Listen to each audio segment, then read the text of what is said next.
Welcome back. Last time we spoke about team building. So by now, you should have about a few ideas that you want to work on. You should have validated those ideas, identify maybe one or two of them, validated your problem, your solution, and then identified one idea on which you would like to build for the duration of this program, at least, if not your startup, right? You should have also identified your team members based on the skills that they have and not because they're your best friends. Now that you have your idea, now that you have your team, today we're going to talk about how to build a product, right? The entire product development journey will start with an MVP, which is a minimum viable product. Then we will talk about how to reiterate. So basically how to improve customer experience. And then we're going to talk about something called a product market fit, right? The unicorn myth of startup industry. So let's start first with customers, right? Whenever I want to build any kind of product or a solution, how do I go about it? What is the solution that I'm building, right? And for whom I'm building is extremely important. So first exercise that we are going to do is customer personas, right? So let's take a solution that you have created or that you've identified and identify target markets for them, target customers, right? Let's give you an example, right? My team of interns here are developing a software called Bullseat. It's a software that will allow farmers and traders to get the price corrective and optimize trading, right? Who's the target customer? The target customer are the traders, the farmers, and maybe a middleman, right? Some D2C firms. Let's say your Zepto, your Blinkit, your XYZs that want to buy directly from the farmers and bring them directly to the table, right? Who else? Let's take one of those retail outlets, right? Big retail outlets. So retail outlets.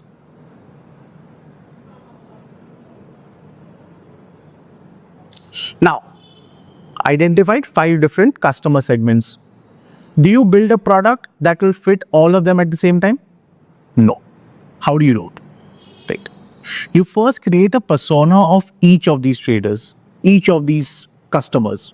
So let's take traders for that matter, right? What's a persona of a trader? Who is a trader? What is a trader? How do you become a trader? Right? A trader is a person who will buy from a sourcer or a farmer or XYZ person and simply trade it forward for a commission. Right? He's a middleman, but he's optimized the game of marketing and sales. Right? That's who the trader is. So what is he looking for? He's looking for something that will give him good product. His entire life depends on margins and commissions. So he needs to buy cheap and sell high or sell at expensive, higher rate, higher commission.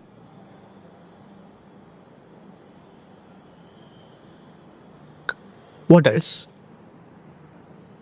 He needs to be able to manage because unlike other services, he's transporting real good transportation involved. So he needs to buy and sell from locations that are firstly affordable and not just that, but accessible at the same time, right? Let's say you want to buy some herbs from the Himalayan region, Uttarakhand, right? Upper regions of Himalayas. You'll get them very cheap over there. Specialized mushrooms, right? And so on. And the price is very good in, let's say, the German markets or the European markets and so on. What for that? But is that a good trade? I'm buying cheap, I'm selling high. But there's transportation involved. There's a lot of OPEX involved in just getting it there, right? So when I factor in those things, I should still be able to make those commissions. So again, transportation should be accessible and affordable.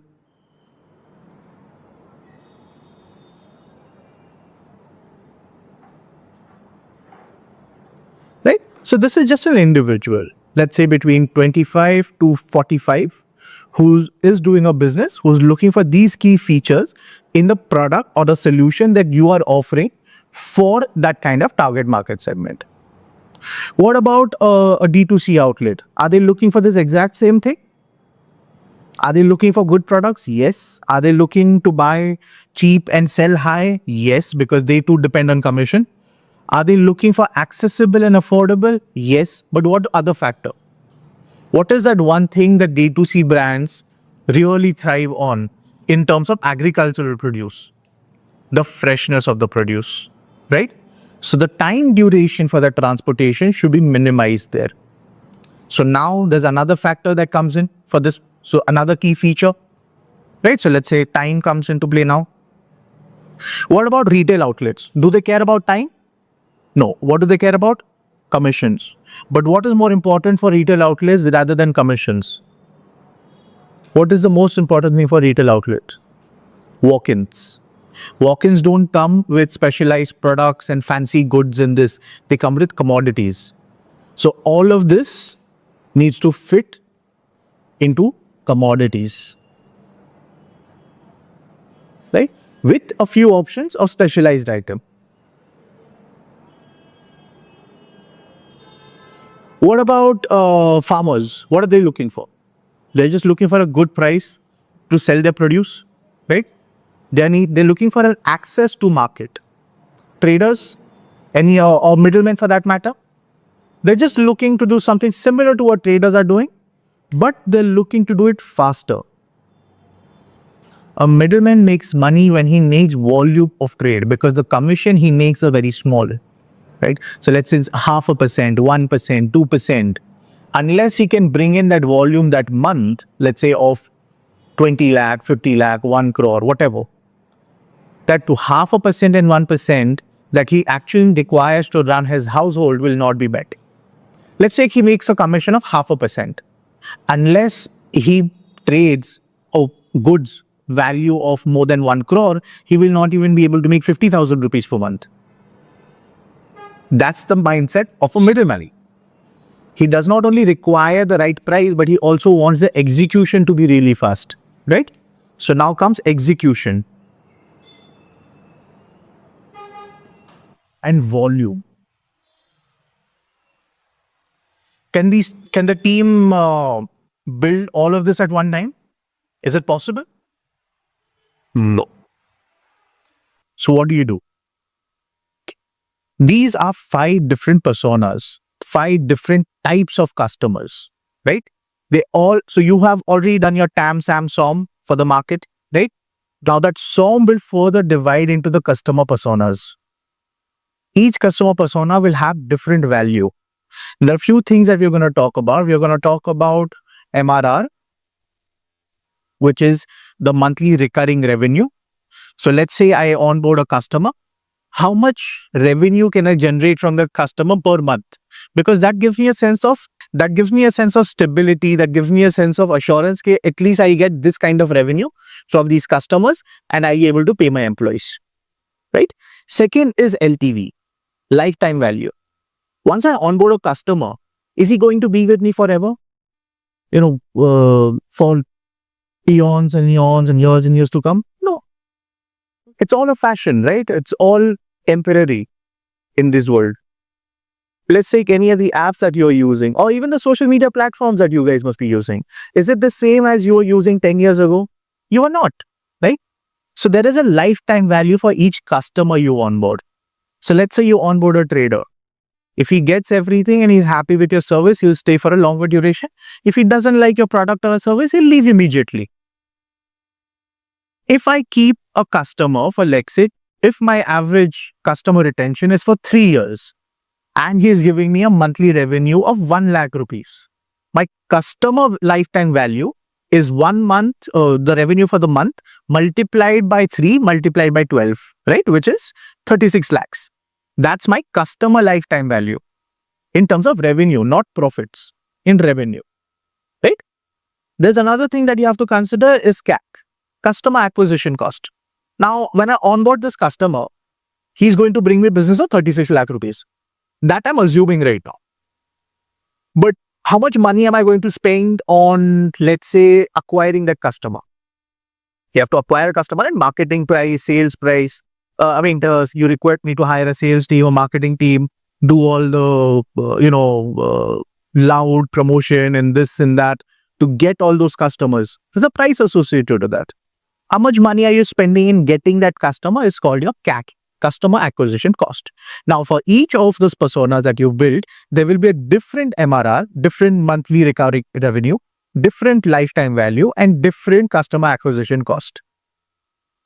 This gets a bit too complex. So let's stop here for a bit. Let's park this idea. I just want you to remember this for now. Right? These financial things are important. Remember them for now. We'll come back to it.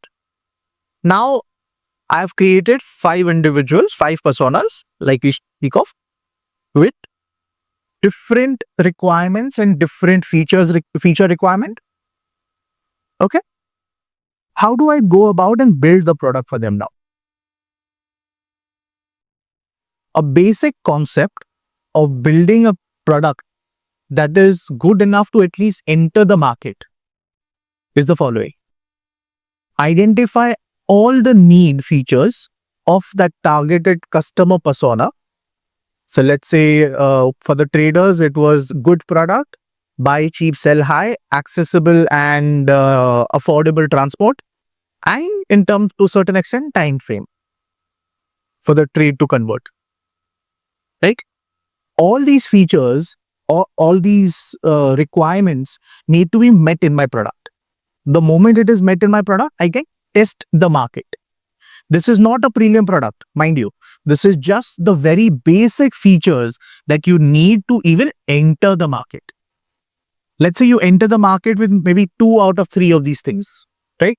Will you survive? No. Because the moment of trader will see, like, listen, if this is not affordable, I don't need it. Or if I'm not getting a good product out of this, I don't need it. If the margins are low, I don't need it. Even if you get me a good deal and it's not even accessible to me because it's in some place in the upper regions of Himalaya, it's not worth it for me, right? So all the basic parameters need to be met. The moment the basic parameters are met for a customer persona, right? That is called a minimum viable product. The very basic product that a person can use. Now, a general idea when you develop an MVP is do need plus 1, right? Cover all the features that the customer needs and then maybe add 1 or 2 extra features that the customer it's a good to have feature. The customer will like it that if you add this feature also. Right? Perhaps let's say a discount here or there, or let's say a feature product here or there, or a specialized deal here or there, XYZ, whatever your product you're building, you can do according to that. Understood? So always remember, identify the need of your customer persona, plus add 1 or 2 features. That's how you build an MVP. Now, your first MVP is ready.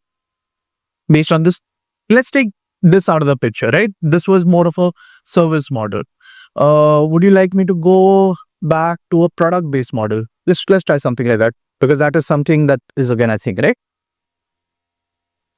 Let's take an example of what should I think of today?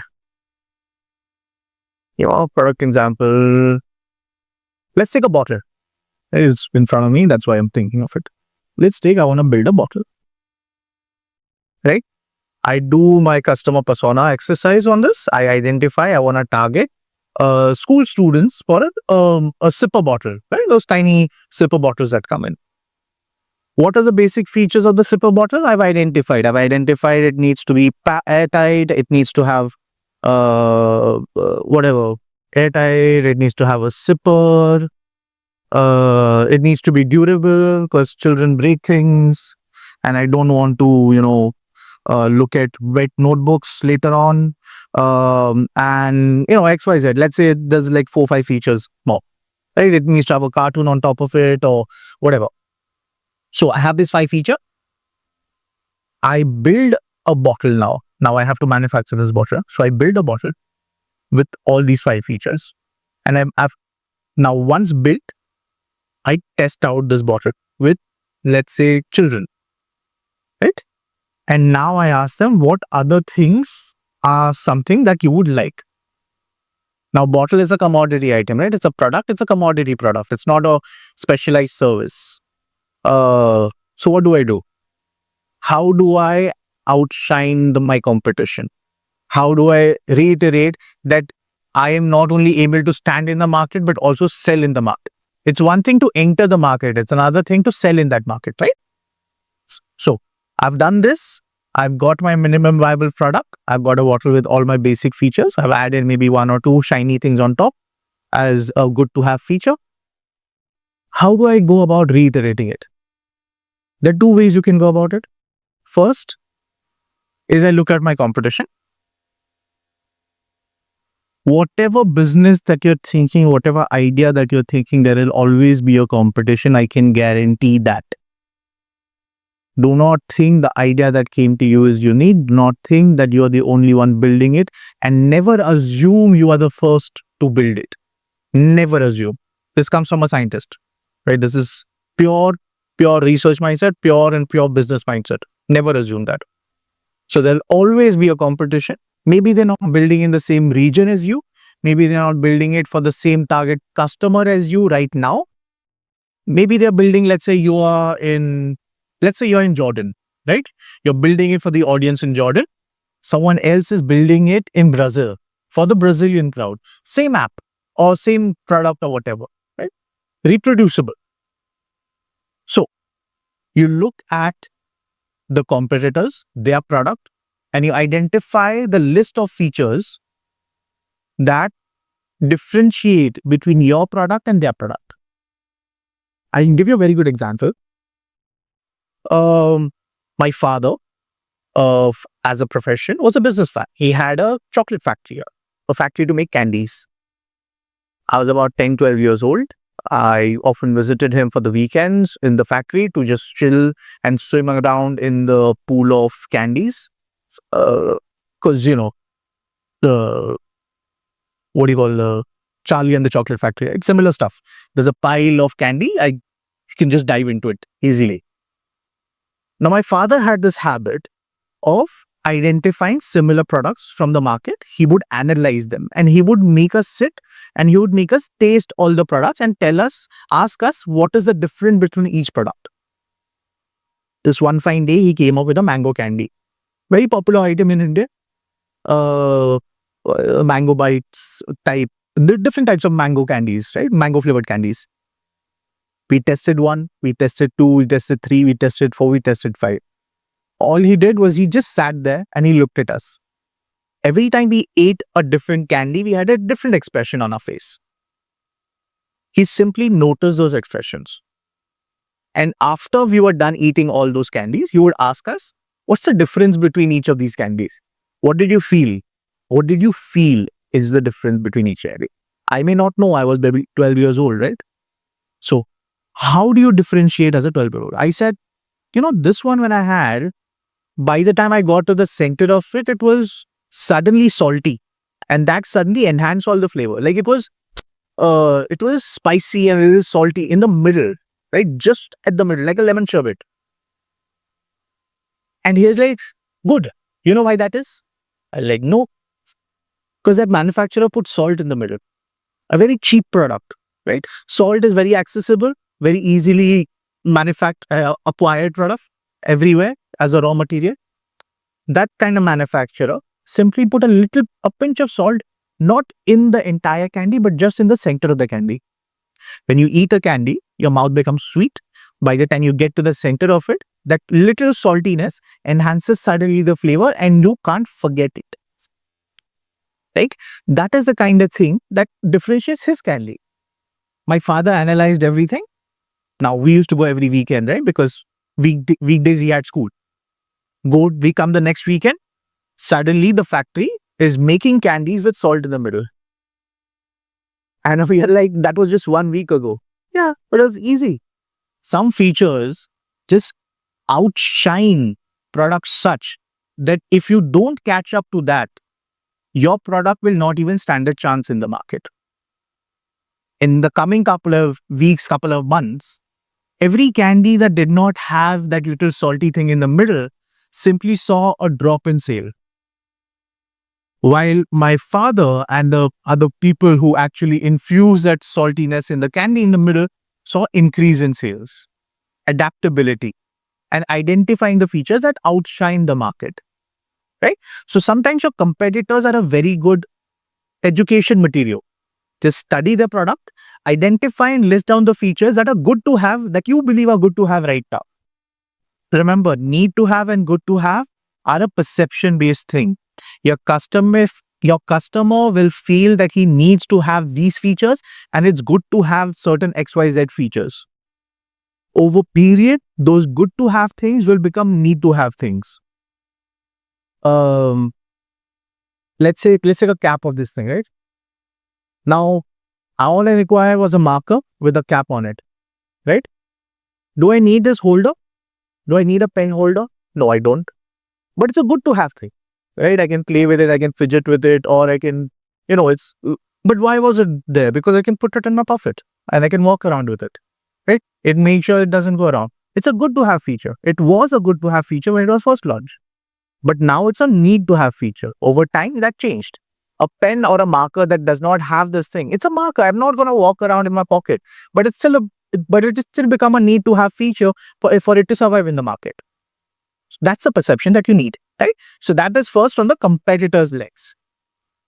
Second is what my father did when he was experiencing or just observing the experience of his customers. You're just sitting back and you're looking at us eating candy, right? And identifying what the differences in expression, how much, what pleases us more, which kind of candy was better, which one was not. So, second is actually observing customer experience. Now, this is a bit complicated for startups because many startups are working on products that are new to the market or outshine the market or are not ready there for the market yet. But the market is not, perfectly created and ideal for them. And that's why you are a startup, right? How do you identify customer experience and how do you reiterate your product based on that? How do you do that? The best way of doing it is to try and test everything. There is no correct answer than data. So, your need to have features, make sure all of them are there. And the good to have features, identify 10 or 15 good to have features, or maybe even 5 good to have features. Right? You have 5 good to have features.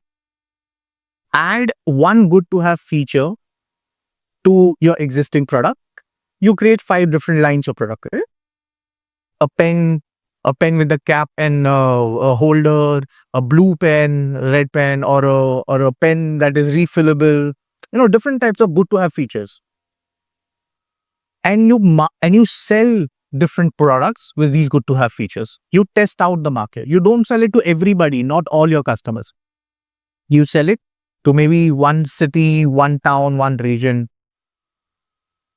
And you test it out in different places. I'll tell you why different places also later on. So you test it out and then based on the sales that you get. So let's say, I'll give you a very recent example. I love eating ice cream at night. Amol, a brand, ice cream brand in India, launched a dark chocolate ice cream. Right? I loved it. It's not available everywhere. They only launched it in my city to test the market.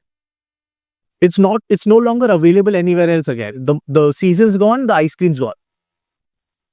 They simply launched 4 to 5 different flavors to see what kind of sales they will get from each of those flavors. And they did it only for one season for those 2-3 months. The reason is now that they have identified out of those 4-5 features, they've identified my favorite feature. And Amol, if you're watching this, I really like that. So please continue it. So they identify my favorite feature. And if that is something that has given them an increase in sale, Next year, they will go full force and produce that flavor in scale. So they take a time. This everything takes time, right? So one season you test it out, then you prepare to scale for that feature, then you add it to your product, and then you scale it in your markets. That is how you reiterate. And you keep doing this one feature at a time. If you're an app, do two or three features at a time. That's okay. It's normal. The you will also see a customer experience on your app, right? People who are using a feature more often than others. You will see which features are being used more and which features are not being used. Study it for 3 to 5 months. If the feature is not being used, remove it. Not required.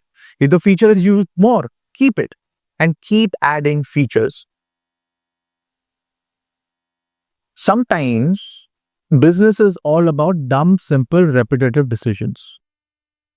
Keep adding features, keep doing this again and again. Keep identifying the ones that your customers like and remove the ones that your customers don't like based on the data that you generate. After a point, you will achieve the unicorn of all startups called product market fit.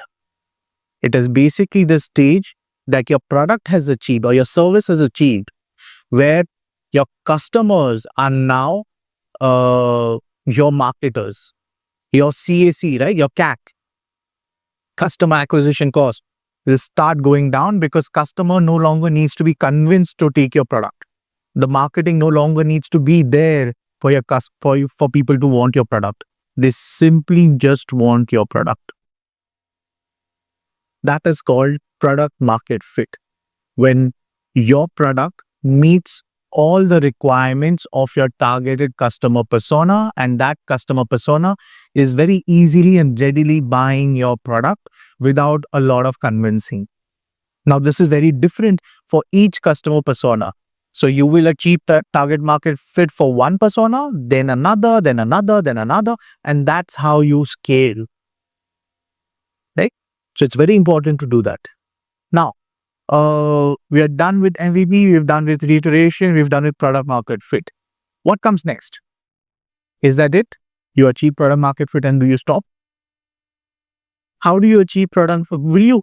Okay, let me rephrase that question. If you achieve product market fit in India, does that mean your product is good enough for, let's say, China or France or Mexico? No. There is a difference in culture. And unless you acknowledge that, you will not be able to scale globally. In the startup world today, if your product or your service is not made for global customers, it is very difficult for you to survive in these waters. And in order to do that, one thing that is very important is for you to study, learn, and understand different cultures. The exercise that you've done for the markets in India or your home country, you have to keep doing that for every other region on the planet, every other country with a different culture, every other culture which has, let's say, a different language barrier, language requirement. A very good example is this is not even my example. I am stealing this example by someone's lecture that I once saw, right, in one of the seminars. There was an advertisement for an energy drink. The person picks up the energy drink. He's low, he's slumped, he's tired. He drinks the energy drink and he suddenly feels energized, right? So on the left, you have a picture of a person or a child or a teenager who's really tired, who's almost fainting. In the middle, you have a picture of the boy or the girl drinking that energy drink, and on the right, you have that same individual suddenly energized because of the drink. This product worked everywhere in the world except the Middle East. Do you know why? In the Middle East, you don't read left to right. You read right to left. So while the world saw it as A tired person drinking an energy drink and suddenly feeling energized. The people of the Middle East who read right to left saw a person who was energized having this drink and suddenly feeling weak and tired. It reversed it for them. The moment the company reversed the image, Middle East sales started boosting. Now, this is a very common example. It's not even my examples. I will not even take credit for it. But this example tells you exactly what a person needs to understand about culture. When you want to go to different markets, you have to understand the different cultures of that market, or you will not be able to scale in that market. And after you achieve product market fit in one region, you can, for initial testing phase, copy paste your product in a different region and test it out. Test the water. People like it, good. If people don't like it, then you will get an idea. If people like some features more than the others, no problem. Remember all the features that you removed earlier because the people from your region were not enjoying it? This is a time when you use them again. So the feature now, the product market fit, the product which everybody loves, when you take it to a different market, suddenly you will see the couple of features that people don't want. Remove them from that market. Start experimenting again with the features that you built previously, and then you start reiterating them for that. This is how you develop. Now, this is from the development perspective, right? And this is from a customer persona. This is how you go about it. But how do you manage your finances? You need money to build this, right? You don't have it. You're broke. Most of you are student. We have, I think, 12,000 participants now. Most of them are student. About 7,000 of you are students. So most of you are broke. You don't have any money. How are you going to build a product? This is how you do it. If you're building an app, it is software. It is something that you can learn. Anything and everything that you can learn it yourself and build it yourself. If you're building a product, right, there is an idea of that product. This is the first thing that you need to sell. Then, from this idea of the product, there will be a few things that you can do immediately. Let's say last Saturday, there was an individual who wanted to build satellites. Now, do students have money to build satellites? No, you don't. But do you have the resource and knowledge and the capabilities of making the software for that satellite? Yes. Everything's available on the internet. Learn how to code, learn how to make software, and then build your first software. So first, the MVP in this kind of case, in terms of product, when you don't have those resources, is first build stuff or build something with the resources that are available to you. Maybe build that software, test out that software, show it that you can build that software. And I'll tell you why. Because using that idea, using that software, now that individual can apply for grants. There are different grants which are just there for product development. You do not always need to raise money to develop your product. If you need maybe, let's say, 4 lakh, 5 lakh, 10 lakh rupees, or maybe $10,000, $20,000, you'll get those grants easily. If you show capabilities, you will not get them just like that. You will need to show that you're able to deliver if you get that grant. So you build based on the resources that you have access to. You build a broken product with, let's say, maybe 2 or 3 features. You show it to these authorities and then you raise funds from that.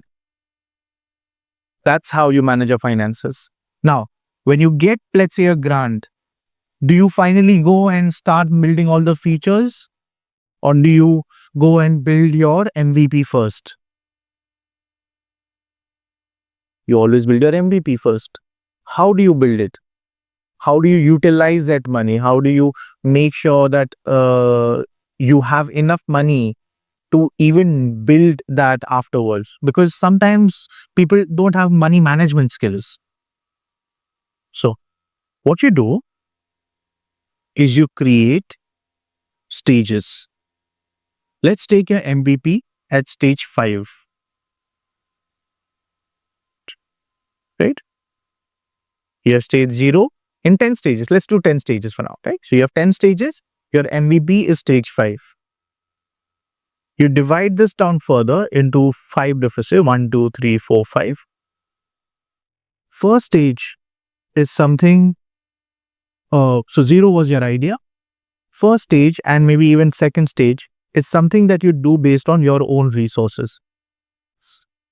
Uh, let's say you want to, let's take from an app, right? So you want to build an app or a software. Let's say the satellite guy. You want to build a satellite. Stage 1, learn how to build software. Stage 2, build the software for the satellite. Stage 3, use and test the software that you've done with the data that's actually out there. So many people don't know this, but there is a lot of data available on the internet that you can just use to test out every model that you can think of. So stage 3, testing done. Now at stage 3, I get my grant and I only use the money. Now you have to be very disciplined here. Only use the money for stage 4 and stage 5.